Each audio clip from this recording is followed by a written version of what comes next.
anglashinglarni qarshi olamiz. Bugungi programmamizda yozuvchi Abdurahim O'tkirning o'z nomli tarixiy romanining davomini anglatamiz. Yosh edik.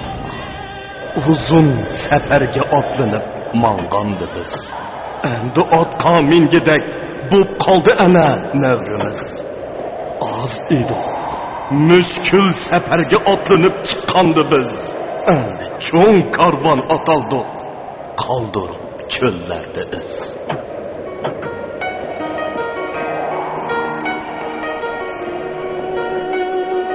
Ay bu kunlarda o'lim degan nima qoriq tugiga o'xshab qoldi. To'g'ri, uni joduga beshig'i sallo o'rab, pariji to'n kiyib olgan tog'dan tulki ishkanligini nimadan bilay? Uyg'urlarda qushni don aldaydi. Odamni so'z degan maqol borligi faqir inalarga ma'lum. Ammo yurtni qo'yib, Urumchiga chiqmaydigan ish edi. Ofatni tugitib, yurtning omonligini saqlash maqsadida 6-sentabr kuni harbiy sud ko'mirni etib tashlashga hukm chiqardi.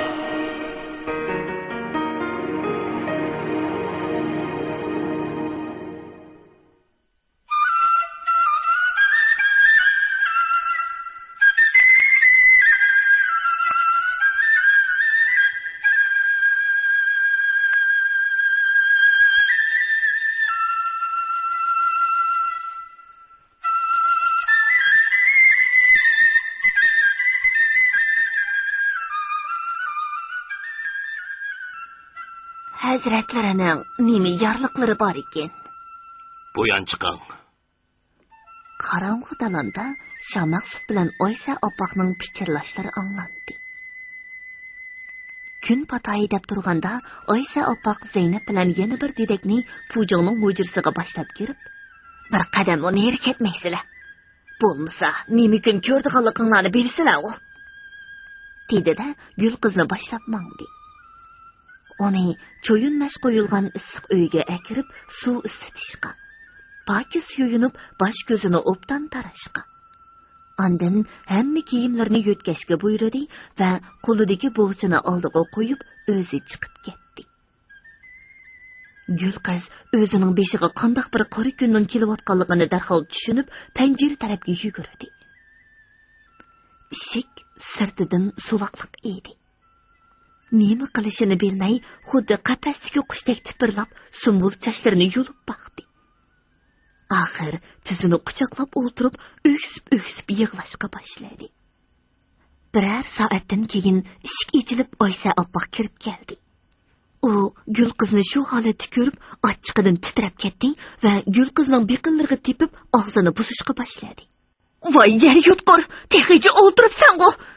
Meni rasvoyi onam qilgan bo'lding. Endi xo'jamga nima deyman? Esi sana qilgan yaxshiliqim. Tegi pasning o'zi pas degan shu. Hay tejiman. Hay Gulchara, patam bilan bu yan kelinglar."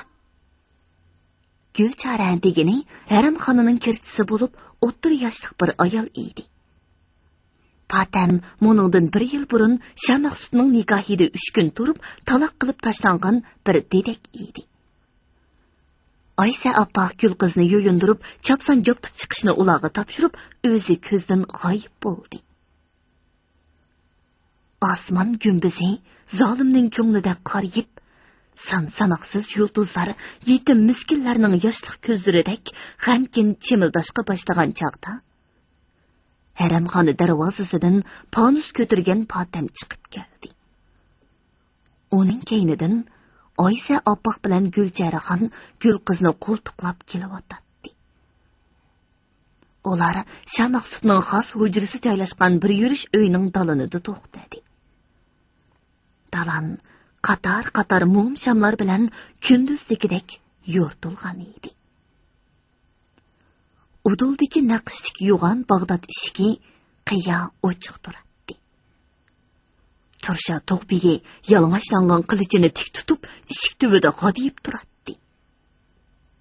Gilam silingan supida yashinib qolgan o'rdi imomi beshini tuvan silib o'ltiradi. Imom Oysa opaqning hurmatiga o'rnidan turdi. Oysa opaq uni o'ltirishga ishorat qilib, o'zimi gilamning bir burchagida o'ltirdi. Supining o'ttirsig'i yeyilgan dasturxonda bir tuzuq hamaknon bilan bir piyolada ozroq tuz suyi turadi. Qayna boshlasizlar, xonim. Imom nikoh fatihasini o'qib bo'lib, Gulqizga qarab bir nimalarni dedi. Tovar durdunga o'ralgan Gulqizning quliqiga hech nima anglanmaydi. Uning guldak yuzi tomdek tatirib, ko'zlari bir chikitga qadalib qolgan edi. Endi bu ko'zlarda na yosh tomchisi, na hayot shu'lasi ko'rinmaydi. Agar Gulcharxon bilan Fatamlar qo'ltiqlab turmasa, u hozirla orqasiga uchib ketadiganday turadi. Gulqizdan hech sado chiqmaganlikdan Oysa oppoq qoqdek ikki parcha nonni tuz suyiga tekkizdi-da, bir parchasini Gulqizning og'ziga tiqdi. Ikkinchi parchasini chini taqsiga silib, patnus bilan ichkargi uyga akirib ketdi. Imom duo yondirib dalamdan chiqdi. Oysa oppoq ichkargi uydan qaytib chiqib, Gulqizni qo'ltiqladi va so'raganda qilib ichkari akirdi. Altın şamdallarga sanjilgan mum shamlar ko'zni chaqnatib turadi. Shamaqsud kechiri kiyimlari bilan uduldagi oltin hal berilgan naqshlik karavotda pay yostiqlarga yo'linib o'ltiradi. Oysa oppoq Gulqizning beqini nuqib, "Van hojamga ta'zim qiling qizim", deb ikki qaytim aytdi. Gulqiz hech nimani anglamagan va hech nimani ko'rmagandek qilib, boyiga qiyofatda turavergandan keyin Oysa oppoq uni so'rab degudek karavotning qishig'i elib bordi. Shamaqsud o'ri o'ltirib elib, kulimsirgan holda Gulqizning qo'lini tutdi. Gulqiz o'zini shundoq chaqqonlik bilan elib qochdiki, Shamaqsud bilan Oysa oppoq uning qanday qilib qo'ldan chiqib ketganligini to'ymayli qoldi. Adabsiz deb vorqirvatdi Oysa oppoq. Gulqiz eshikni bir tepib doliga qochdi. Dal shu chaqda Tursha tug'digi xanjarsimon inchki qilichining uchini ko'ksiga to'g'rilab, uni to'sib oldi. Oysa oppoq, "Bu adabsizni tut!" deb yana vorqiradi. Uninggacha Gulqiz ikki qadam orqaga dochib, o'zini ko'kirki bilan qilichga shundoq qattiq urdiki, qilich uning ko'ksiga bir g'irishdek kirib ketdi-da, Gulqiz shu hamon yiqildi. Qilishmo Tursha tug'bigining qo'lidan tushib ketdi. Gulqizning ko'krigidan bulduqlab yiqayotgan qon uning qordek oppoq shoyi ko'ngligining etaklarini qizil duxovi jilitkisiga o'xshash qip-qizil qilibdi. 15-bob.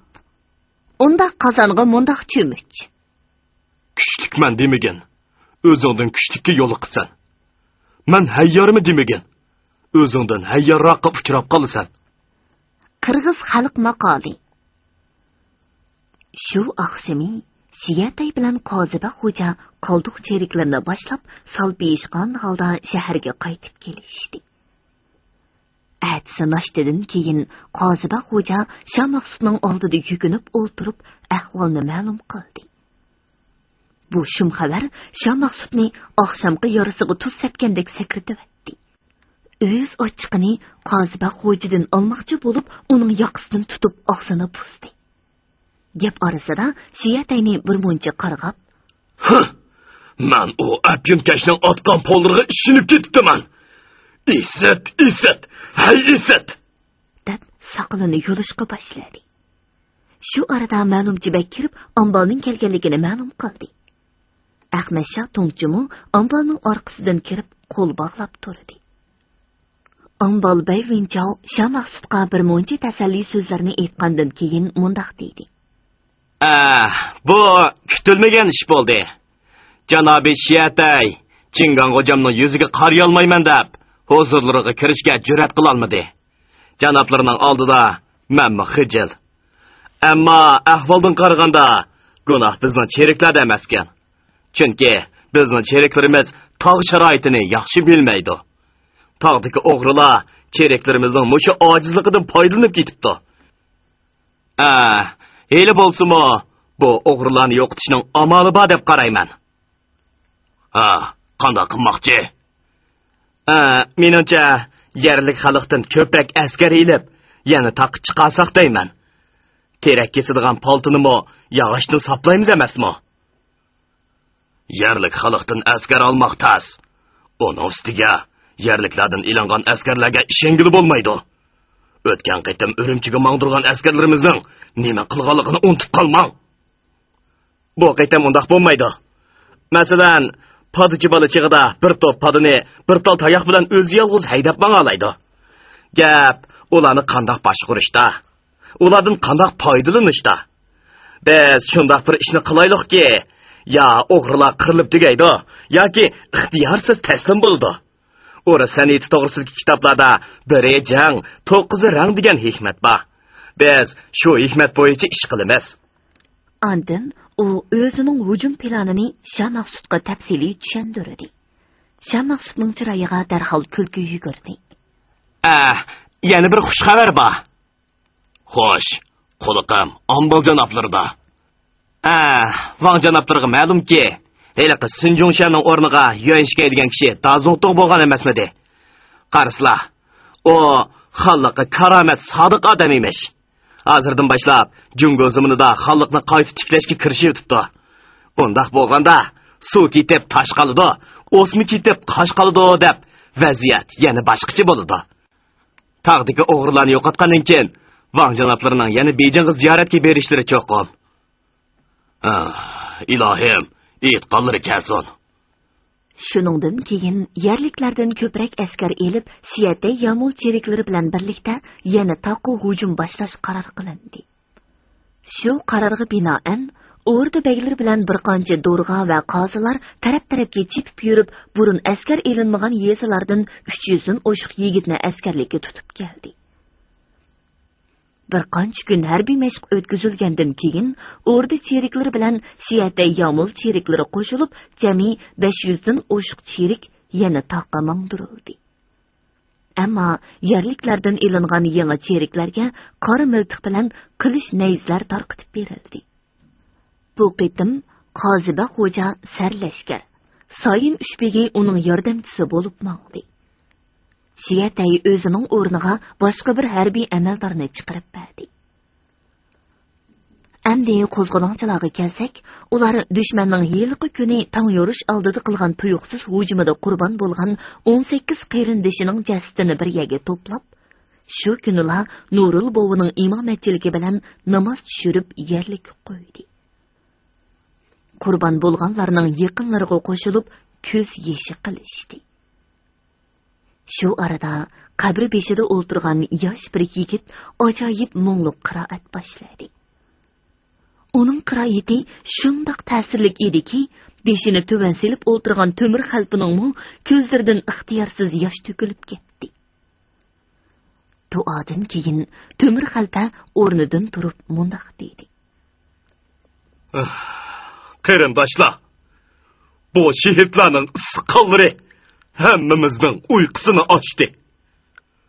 Bizni g'aflat uyqusi bosmagan bo'lsa, munchilik chiqindar bo'lmaydik. Roji balimo dushmanning qo'liga tushib qolmas edi. Men sizlarning oldinglarda gunohkor. Andaq dema Temir aka. Dushmanning shuncha ko'p odamini o'ltirdik-ku. Shundoq. Jang bo'lgandan keyin biz tarafdan chiqim bo'ldi-da. Shundoq. Jang bo'lgandan keyin albatta chiqim bo'ladi. Ammo ho'shyer turgan bo'lsak, munchilik chiqimdor bo'lmaydik. Biz jang qilishga bak xomishkanmiz. Oldimizda degan ish ko'p. Ko'rdinglar-ku? Shamaqsud tulkida mahayyar ekan. Biz endi jang hunarimizni o'rganmasak bo'lmaydi. Hammadan muhimi o'z sepimizni ratlab bir qancha to'plarga bo'lishimiz. Har bir to'pga boshliq qo'yib, uning gapini anglaydigan bo'lishimiz lozim. To'g'ri. Shuningdan keyin Temir xalpa bir kegis uyda o'z hamrohlari bilan kengash o'tkazib, qurol tutalaydigan kishilarni 3 to'pga bo'ldi. Birinchi to'pga qora bo'lsuq, ikkinchi to'pga Eli Palgan, uchinchi to'pga Niyaz Palgan to'p beshi bo'lib belgilandi. Jang vaqtida qora bo'suq sol qanotda, Eli palgan o'ng qanotda, Niyaz palgan o'ttirida. Temir xalpimu sarqo'shin sifatida Niyaz palgan bilan bir joyda turadigan bo'ldi. Amanqul charlash qismining boshlig'i. Ansori, Qosim qiziq va yana bir yigit aloqachi bo'lib belgilandi.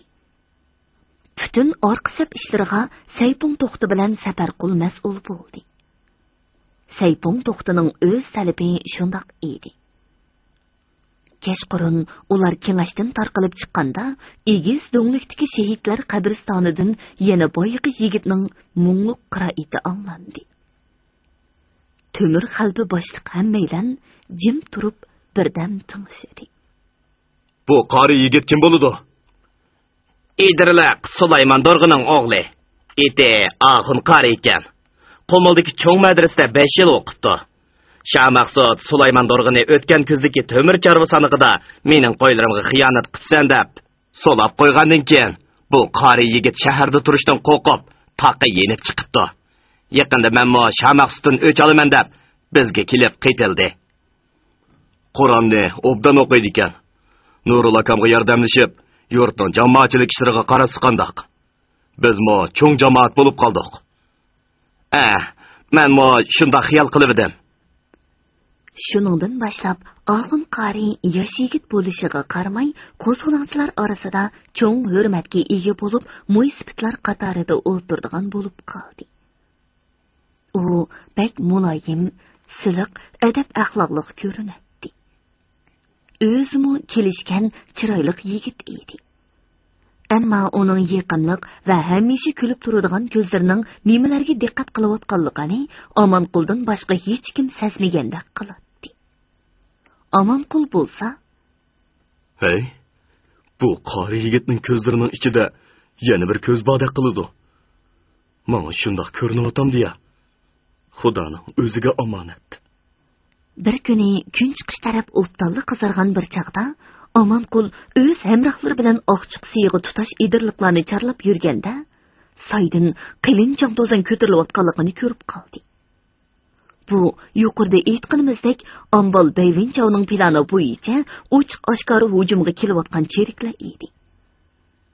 Temir xalpa va uning hamrohlari bu ishdan xabar tepib, darhol bir do'ngga chiqib qaradi. Ko'rdiki, otliq cheriklar bir necha yuz puhrani oldiga silib haydab kelmoqda. Bu puhralarning hammasi qurolliq edi. Ular bir oldiga, bir keyniga qarab, nihoyatda taslikda ilgirlaydi. Orqadagi cheriklar qilichlarini pulanglatib, ularga hayva qiladi. Hatto ba'zilarini shu yerning o'zida chipib tashlaydi.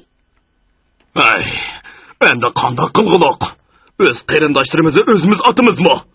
Hey, Shamaqsud, topgan hilangni qara. Rost yomon bo'ldi. U yon tasaq o'kiziladi. Bu yon tasaq harvisiladi. Hey! Temir xalpa qamchisi bilan yerni jijib jim o'tirdi. Hammaylarning beshi tushib ketdi. Birdamdan keyin temir xalpa o'rnidan dast qo'pib mundoq dedi. "Sizlar o'ng qanot, so'l qanotga darhol chekinib, idirliqlarning ichiga yo'shirininglar. Men Niyaz Polgan bilan ularni birdam to'sib, ondan tog' ichiga qochamiz. Hammasi idirliqlarga kirib bo'lganda, ikki tarafdan yondab kelib, cheriklarni so'qinglar. Shu chog'da bizmi oldi tarafdan qopsayli. Unda qozonga mundoq cho'mish degan shu." Buyruq darhol o'rindaldi. U tarafda bo'lsa, otliq cheriklarning boshlab berishi bilan piyodalarmi qora miltiqlaridan o'q chiqarib hujumga o'tdi. Ammo bu piyodalar miltiqlarini hech qanday nishonga qaratmayla qor sig'ili otadi. Temir xalpi bilan Niyaz Polgan otliqlarni qoriga elib, birdam etishdi-da otlariga minib tog' ichiga qochdi. Cheriklar piyodalarni qalqon qilib, hayva bilan ilgirlaverdi. Taxminan yarim soatdan keyin qora bo'siq bilan Eli Polganning qismlari ichki yondan shunday qattiq qistidiki, otliq cheriklar ular tirilishiga boqmay qochishga boshladi. Puhrachi kiyingan yangi cheriklarmi miltiqlarini orqaga qaratdi. "Endi qo'g'danglar!" G'azabli qiyoqas cho'qan sadolari, otlarning kishnashlari miltiq ovozlariga qo'shilib, oqchiq seyini silsilga keltirdi. at tuyoqlaridan ko'tarilgan chang to'zon osmonni qopladi. Qoziba xo'ja 20 dak muhofizatchisining himoyasida yiroqdan durbun silib jang g'albisini kutib turadi. Bu kutilmagan ahvolni ko'rish bilan badar tikivatdi. Soyim Ushbegi 20 dak cherik bilan bir yondan qochib, bir yondan qarshilik ko'rsatdi. Qo'zg'olonchilarning eng oldida Omonqul bilan Niyoz Polgan qo'g'lab kelyotdi. Soyim Ushbegi qochib ketib o'tib, Niyoz Polganni etib qo'ydi. Uning bir puti uzangida qoldi. Omonqul Niyoz Polganning etini to'sib, uning putini uzangidan chiqardi-da, o'zini shu yerga yotqizib qo'yib, Soyim Ushbegini qo'g'lab ketdi. Endi Soyim Ushbegi yolg'iz qochib ketyotdi. Omonqul miltiqining tepkisini bosdi. Miltiqda o'q qolmagan edi. "Vodayas, qochib qutulganini bir ko'ray", dedi Omonqul g'onjug'isidagi org'amchini elib o'tib. Soyim Ushbegining o'qi tugagan edi. U miltiqini tashlab, qilichining orqasi bilan etini urishga boshladi. Uning ko'kpuz eti uchqandek ketyotdi. 8-10 qadam qolganda Omonqul uningga salg'a tashladi. Soyim Ushbegi dal bo'ynidan elindi. Omonqul yiliga qozoq pichqi bilan uni bo'g'izib o'tmoqchi bo'ldi. Biroq u allaqachon o'lgan edi. Omonqul "Hapsini", dedi-da, uning ko'kpuz etini tutib olib, qilichini beliga esib oldi. Endi oldi tarafda dushmandan asar qolmagan edi. Yigitlar yo'ldagi miltiqlarni yig'ishtirib yuradi. Omonqul bir necha yilin bilan 4-9 atarni juplab jirg'i yasadi. Niyoz Polganning jasadini shu jirg'iga silib piyoda qaytishdi. Heliqi do'nglikdagi qabristonlikqa yana bir qabr qo'shildi. Oxun qorining mungli qiroatidan keyin Temir xalpa bir necha eg'iz so'z qilib, oxirda "Jabr zulmga qarshi erkinlik uchun qurbon bo'lgan bu qarindishimizni keyingi avlodlar cho'qim aslaydi." Ondan boya qurol tashlab, qo'zg'olonchilar tarafga o'tgan yigitlarga qarab, "Sizlarga ixtiyor. Xohlasanglar qaylanglar, xohlamasanglar ketaveringlar." Birdamdan keyin ularning ko'pchiligi qilib, bir qismi bola chaqasiga tortishib ketmoqchi bo'ldi. Xalq qabristonlikdan yenib bo'lganda, to'pning ichidan Qosim qiziqning shu naqsi anglandi. Samaverning soziman, cho'lda ushqan g'aziman. Dushman bilan jang qilib, o'lganimga roziman. Hay hay botirlar, hushyor bo'linglar. Dushmanlar yetib kelsa, jasur bo'linglar. Osmonga taqashgan qarliq tog'lar, zumradek yeshil archa qarag'aylar. Kang jilg'i bo'ylab sho'x eqiyotgan tog' suvlarimi bu naqshiga jo'r bo'lgandek butun atrofda jarangliq sadolar yangrab ketdi. 10 kun tinch o'tdi. Yigitlarning ichi pushdi. "Temirka, Shonaxsning qo'ylarini yeb yetaverimizmi? Endi uning ordisiga tegsakmi bo'la?" dedi Omonqul Temir xalpiga. "Shunda qilayli, Temir aka. Mening qo'lim qichib ketdi", dedi qora bo'suq. "Yo'q, hozir teqa o'tigan. Ishchon opishib ketgan bo'lsa, yog'och kesib kelib, uy silinglar. Odamimiz ko'payib, uy yetishmayotdi." Shu chaqda Omonqulning chorlug'uchi yigitlaridan Turpoq o'zg'uchi Ahmad ot yetilgan bir kishini boshlab keldi va salom berib, "Bu odam Barko'ldan kelibdi. Xalpamga berdigan muhim xat bor ekan." Xatni yozg'uchi Barko'ldagi Ashraf Shangyu edi. Xatdan ma'lum bo'ldiki, Shamaqsud Barko'ldagi Manju xonlik lashkarlarining boshlig'i Yeshin Fuga yo'shirin elchi avatib, uningdan bu qo'zg'olonni bostirib berishni so'ragan. Uningga 200 sar oltin va 2000 sar kumush avatgan. Shamaqsud Yeshin Fuga "Turpoq yig'ilibmi? Sizning qo'lingiz bilan ujuqtirilgan edi. Endi bu o'g'rilarni sizlar ujuqtira olasiz. Ko'rsatgan xizmatingiz uchun butun xazinani ichib beraman", deb va'da beribdi. Hozir Yeshin Fu askarlarini ratlab yo'lga chiqish oldida ekan. Ashraf Shangyu xatning oxirida bu gaplarni Yi Shangfuning odamlariga go'shyaq, say va horiq to'shib, ular bilan qo'yuq aralashadigan bir Xanzu do'stidan anglaganligini eskartib qo'ygan. Temir xalpa qo'zg'olon rahbarlariga xatni yana bir qo'r o'qib bergandan keyin mundaq deydi. Mana sizlarga ish pushqini chiqaradigan ishmi tepilib qoldi. Ammo bor ko'ldagi cheriklar Shamaqsut bilan Shiyata Yamunning cheriklariga o'xshamaydi. Ular uzoq zamon mashq qilgan, qo'rallari xil, hammasi otliq. Shuningga qarab ish qilmasak ziyon tortamiz. Bu ishqa jiq odamning hojati yo'q. Kelinglar, obdanroq maslahatlashib olaylik. Maslahatdan keyin Temir xalpa xillangan 100 yigit bilan yerim kechida otlanib, idirliqlar ichidagi jim yo'l bilan ko'shota eg'iziga mangdi. Tong suzilganda ko'shota eg'izining atlik joylarini egilib, dushmanni kutib turdi. Ko'shota eg'izi Qumul bilan Barkul o'tirsidagi birdan bir qatnash yo'li bo'lib, ikki tarafida osmon palak tog'lari qad ko'tarib turgan tor bir jilg'i edi. Bu jilg'a shu qadar egri to'qay ediki, uning ichida ketayotgan kishiga qatma-qat tog'lar goh echilib, goh yipilayotgandek seziladi. Tog' bag'rida esilib turgan har xil cho'nglikdagi toshlar hozirla do'milab tushadigandek tuyuladi. Taşdan taşqa urilib eqiyotgan tog' suyining sharqirgan ovozi butun jilg'ini texmi hayvatlik ko'rsatdi. Yo'lovchilar ana shu sho'x eqinni qancha qitim kashmigacha jilg'idan chiqolmaydi. Temir xalpa o'z yigitlarini ikkiga bo'lib, jilg'ining ikki qasniqidagi qarag'ay va qo'ram tashlarining kayniga mo'ktirdi. Ba'zilari birla tapsi do'milab ketadigan yo'g'on tashlarning kaynidan o'rin oldi. Shu arada Temir xalpa yigitlarning o'rinlashgan joylarini ko'zdan kechirib yurib, aranchi kiyinib olgan oy qiz bilan Husnarxonni tunib qoldi. Ikkisi yaqin joylashgan ikki toshning tubida miltiqlarini ching tutib, yer beg'irlab yotadi. Sizlarni kim boshlab keldi? O'zimiz keldik.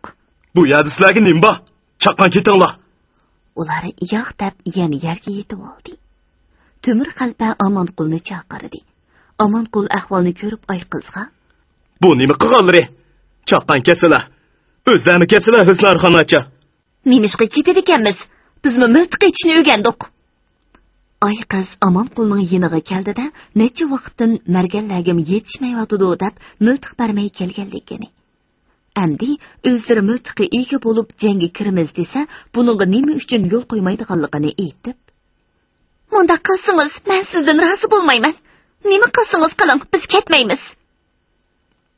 Temir xalpa bilan Omonqul ilojsiz qilib, bir-biriga qarab kulishdi.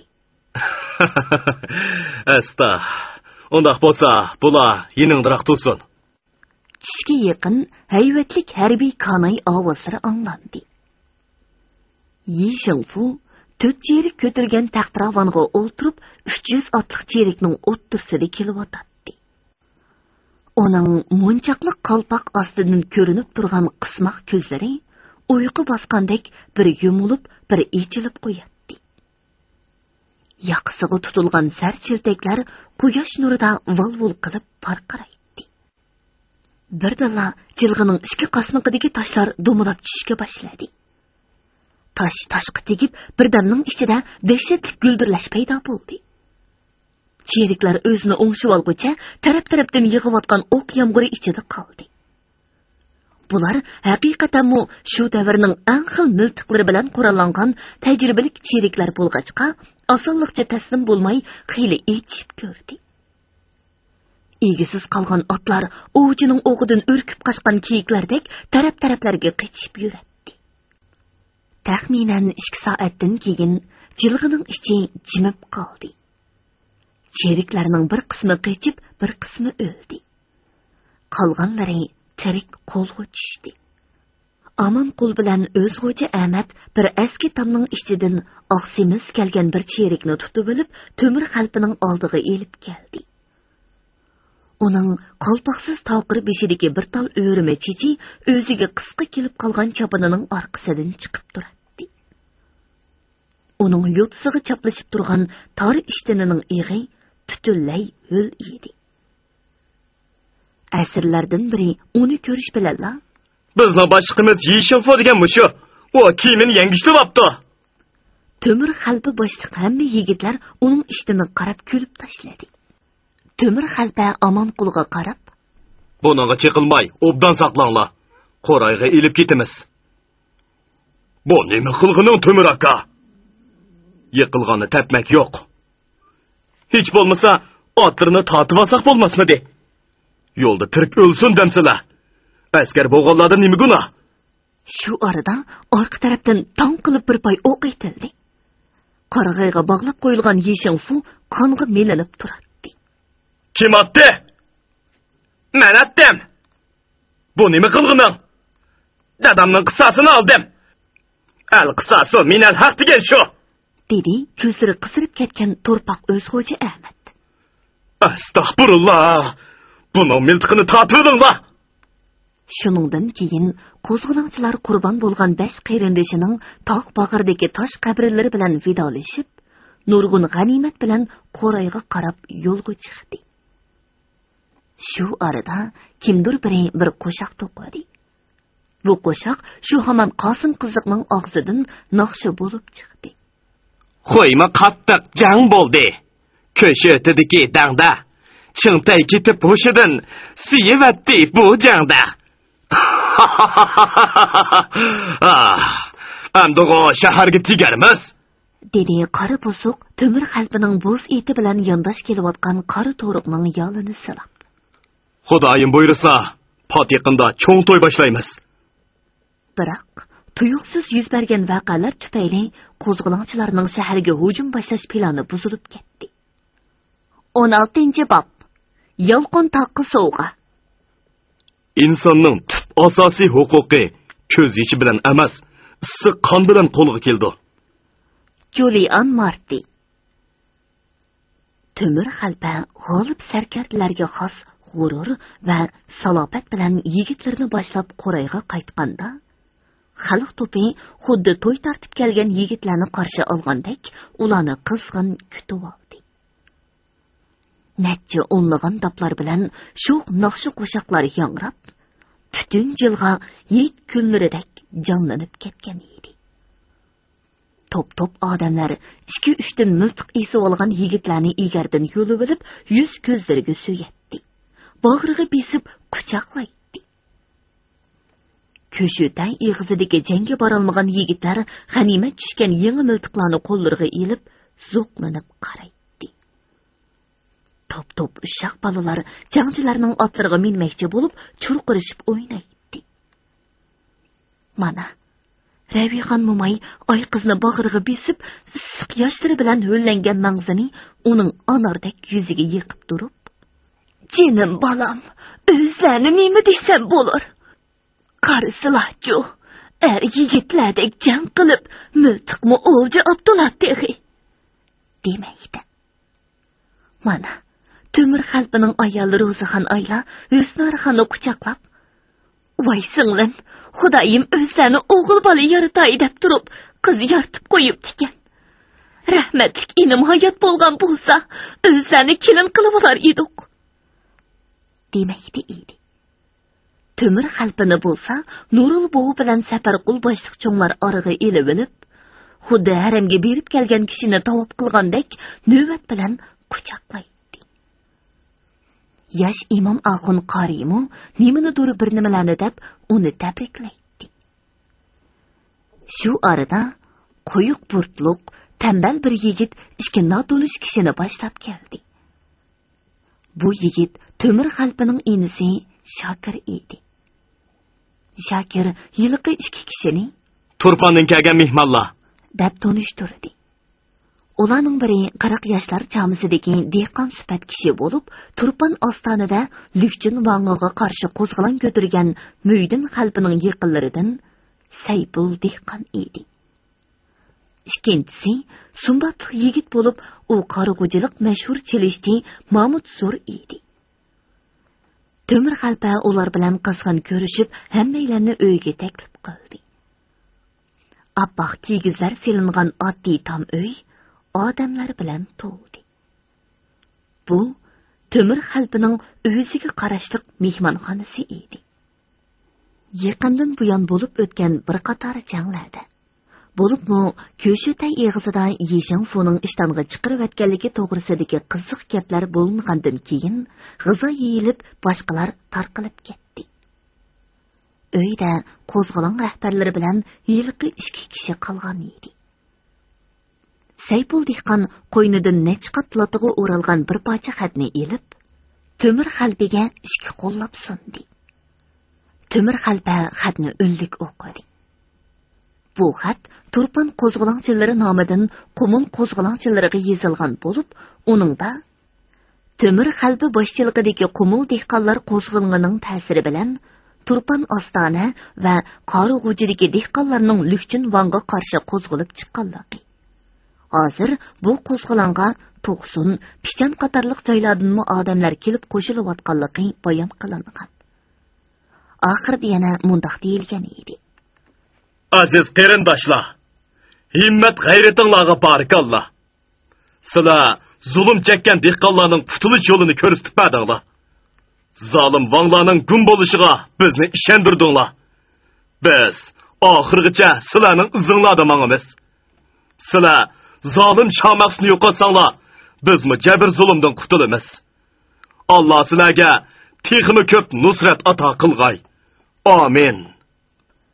Xatning oxiriga Turpan qo'zg'olonchilari nomidan Mo'ydin Xalpa imzo qo'ygan edi. Temir Xalpa xatni o'qib bo'lganda o'ltirganlarning hammasi xushal bo'ldi va Turpandagi qarindoshlariga nusrat tilab duo qilishdi. Temir Xalpa Saypul dehqondan shaxsan Mo'ydin Xalpaning ahvoli va Turpan qo'zg'olonchilarining qurol-yaroqlari to'g'risida ba'zi gaplarni so'radi.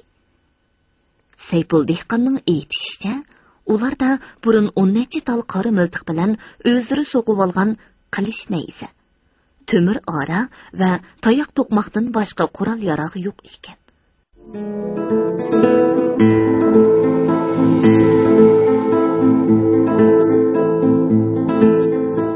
Hammani qilgan mushu yo'qsizlik tushimga ayon bo'lib o'tadi. Menga bir g'oyib xazina uchrab qoldigandek turdi.